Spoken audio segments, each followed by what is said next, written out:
Good. So, I brought one of our favorite books because we have been watching a lot of baseball in our house lately. So I brought a book called Mighty Jackie. But before we do it, I need your help sorting some words. And do you guys know what sorting means? Yeah. What's it mean? It means that put one word in one place. Yep. Putting the other word in one place. Yeah, it means you're moving words around. Willa? Putting stuff in all the right spaces. Put things in the right places. You got it. So, I have chosen some special words from the book. They're down here on yellow cards. And we need to sort them into the boxes that I've drawn, which one box for setting. I know you guys know what a setting of a story is. What happens in the setting? What do you think? It's like the background. Okay, where the story takes place, when the story takes place. Then we've got a box for characters. I know you guys know what characters are. Yeah. We've got a box for problem, and we've got a box for solutions. So I'm going to show you some of the thinking that I do with these words. I'll model one or two, and then it'll be your turn to help me. The thing is, you guys haven't read this book before, so we're not 100% sure where we think these words are going to go. We're making predictions. I read a little bit of it. All right, so maybe you're going to use some background knowledge to help you. If we don't get the words in the right place, that's all right. And everybody can have a different opinion of where you think the words might go. When we read the book, we'll see how the author uses the words. So I'm going to model one for the first one. I'm going to take this card, April 2nd, 1931. Well, this tells me a date and time. So that, I think, is going to be about the setting. Yeah. What do you think? Calvin, is that what you were thinking? Yeah, that's what I was thinking. Okay. It's when and it's when. Exactly. So, Callie, could you put this one in the setting box for me? All right, thank you. I'm going to do one more, and then I'm going to ask for you guys to help. This tells me the New York Yankees. Well, I'm going to model the thinking going in my head, even though I know you guys have excited hands up. The New York Yankees, that's a baseball team. Probably a baseball team that they're people, they're characters. So I think this one's going to go in the characters box. Cal, could you put that in the characters box for me? He's kind of cheap. I know, it's a little confusing, isn't it? Okay, I'm going to choose another one, and this time I want you to turn and talk to a neighbor about where it might go. All right, Babe Ruth. Turn to a neighbor and say where you might put it.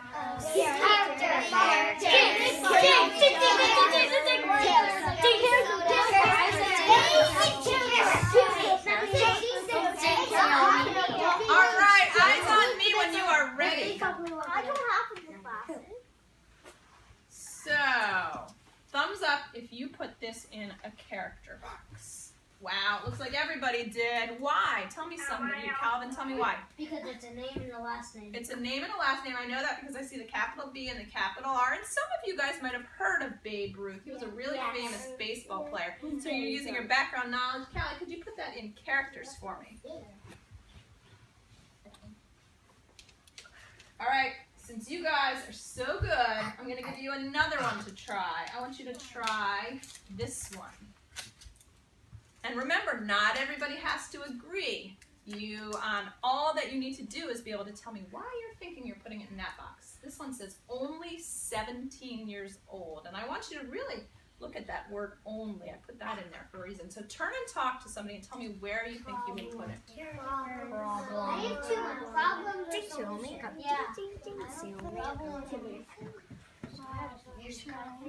Go back to your seat. You know what it is? All right, so let's see. Thumbs up if you put it in characters. Okay, some of you put in characters because maybe you saw that 17 years old, a character could be 17 years old. Thumbs up if you put it in problem. All right, let me hear from somebody. Tell me why you're thinking that it goes in the... Can you have a seat, Isabel, for me? Thank you. Somebody's upset because it's only 17 years old. Okay, that word only made you think that maybe that's a problem. They're only 17 years old. Did anybody put it in solution? Nils, why did you put it in solution?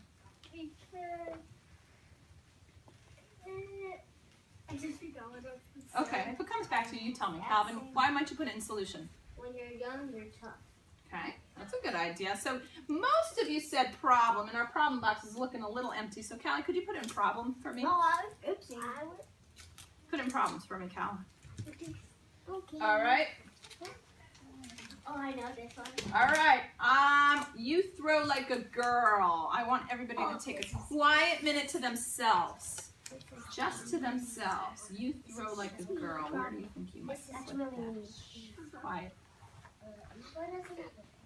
We're not doing partnership now. We're just thinking to ourselves. Where might you put? You throw like a girl. That's not very nice. Yeah. All right. What do you think? You throw like a girl. Where would you like? In the problem? What, tell me why you're thinking that. Because someone is saying that Jackie. Okay. Somebody might be saying it.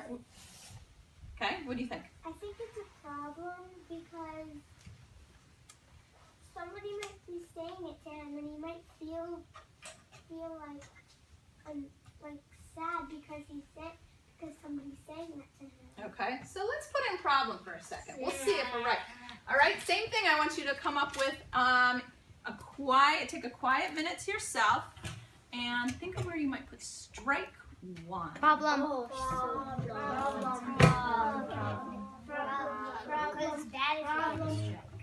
All right, Cal, I'm hearing a lot of strike one, so could you put problem in strike one and problem? And somebody who I haven't heard from, tell me why you put strike one as a problem. Trent. Because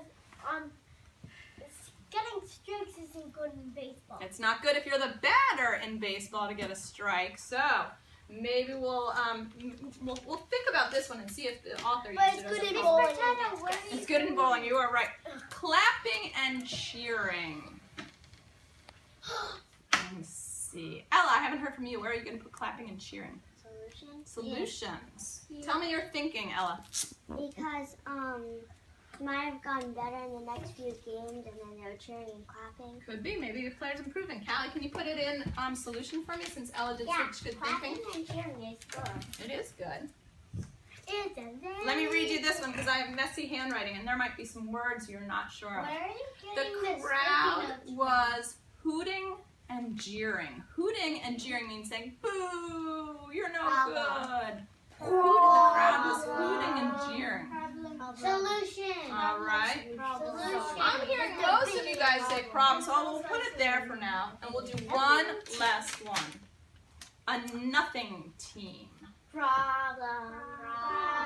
Solution. Solution. Well, let's hear from a problem, and then let's see. Calvin, tell me why you think it's a problem. A problem because they're not doing very well. Okay, they're not doing very well. That could be a problem if they're a nothing team. Isabel, tell me why you're thinking solution. Because if you already have 4 pieces in problem, Oh, you're then just you need to have more. there needs to be a solution to the book. Well, let's put in problem for now and see what you think.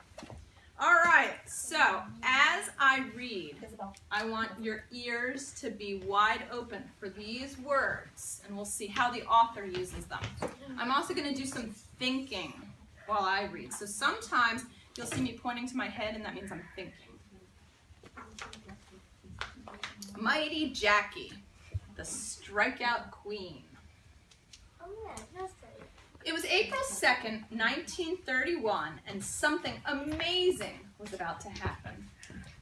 I'm going to do some thinking now. The author is telling me something important is going to happen. The sentence, something amazing, makes me want to keep reading. In Chattanooga, Tennessee, 2 teams were about to play an exhibition game of baseball.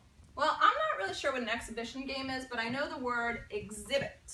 Like when you go to a museum, you see an exhibit. So maybe an exhibition game is games that they don't really count for the records. One team was the New York Yankees, a legendary team with famous players, Babe Ruth, Lou Gehrig, and Tony Lazzeri. The other team was the Chattanooga Lookouts, a small team, a nothing team, except for the pitcher, Jackie Mitchell. Jackie was young, only 17 years old, but that's not what made people sit up and take notice. Jackie was a girl, and everyone knew that girls didn't play Major League Baseball. The New York News sneered that she could swing a mean lipstick instead of a bat. A reporter wrote that you might as well have a trained seal behind the plate as to have a woman standing there. But Jackie was no trained seal. She was a pitcher, a mighty good one. The question was she good enough to play against the New York Yankees? Sounds like a lot of people are doubting Jackie because she's a girl. Makes me wonder how Jackie feels. As long as she could remember, Jackie had played ball with her father. She knew girls weren't supposed to. All the kids at school, all the boys in her neighborhood told her that. When one boy yelled at another one, "You throw like a girl," it was an insult. Everyone knew girls couldn't throw. Or, that's what they thought. Girls can't throw. Yeah. You throw like a girl. It sounds like the author is using that as a problem. Did I hear somebody say girls can't throw? No, Well, I think girls can. I think that might be the message of this book. We'll have to keep reading and see. Day after day in the neighborhood sandlot, Jackie's father told her differently. He said she could throw balls, and she did. She ran bases, she swung the bat. By the time she was 8 years old, Dazzy Vance, the star pitcher for the Brooklyn Dodgers, had taught her how to pitch. A real pitcher talking to a little girl was all Jackie needed to start dreaming of playing in the World Series. Her father saw her talent, and so did Dazzy. He told her she could be good at whatever she wanted as long as she worked at it. And Jackie worked at baseball. She worked hard. She practiced pitching till it was too cold and dark to stay outside. She threw balls until her shoulder ached and her fingers were calloused. She pitched until her eyes blurred over and she couldn't see where she was throwing. But it didn't matter. Her arm knew. And now she was finally going to have her chance to play on a real baseball team, to pitch to real players. The stands were packed. A crowd of 4,000 had come to see the strange sight of a woman on the pitcher's mound. I want you to turn to your neighbor and talk. How do you think Jackie's feeling right now? That's all right, I'll listen to you. How do you think Jackie might be feeling right now? How do you think Jackie might be feeling right now? How do you know she doesn't think? Well, I think she does. How might Jackie feel right now? Well, I think she's not going excited. Why would she be excited? Why would she be excited? Why would she be a little nervous? I'm hearing sad and excited. Nervous is a great word. And excited. Why might she feel excited? Because she's doing it for the first time, and she's nervous because she's never done it before. And it sounds to me like she wants to prove to everybody that girls can throw. And girls can play. And girls can play. Maybe she's feeling a little sad because people don't think she's going to be able to do it. She stood tall in the field and looked back at the crowd in the bleachers. They were waiting for her to make a mistake, and she knew it. They were waiting for her to prove that baseball was a man's game, not her game. "It is my game," she muttered to herself, and she bit her lip. The Yankees were up top of the first, and the batter was walking up to the plate. Jackie was ready for him, the ball tight in her left hand. Except the batter was Babe Ruth. Babe Ruth, the home run king, a big mountain of a man. Recognize his symbol on his hat, New York Yankees? He thought women were too delicate for baseball. "They'll never make good," he said. "It would kill them to play ball every day." He walked to the plate and tipped his cap at Jackie. But if she thought he was going to go easy on her, she could forget it. He gripped the bat and got ready to slam it out of the ballpark. Jackie held that ball like it was a part of her arm, and when she threw it, she knew exactly where it would go. Right over the plate, right where the babe wasn't expecting it, right where he watched it speed by and thwunk into the catcher's mitt. Strike one! Yay! Is it strike one? That is a really good delivery of it. Next time we get to the, if there's another strike, will you yell it for me? Okay. Right now. Babe Ruth gaped. He couldn't believe it. The crowd roared. Jackie tried to block them out, to see only the ball, to feel only the ball. But Babe Ruth was facing her down, determined not to let a girl make a fool out of him. She flinched right before the next pitch, and the umpire called a ball. The babe snorted. "You can do it," Jackie told herself. "Girls can throw. Show them." But the next pitch was another ball. The crowd was hooting and jeering, just like we put in the problem. She felt her fingers tingling around the ball. She felt its heft in her palm. She felt the force of her shoulder muscles as she wound up for the pitch. She remembered what her dad had told her. Go out there and pitch just like you would pitch to anybody else. I do.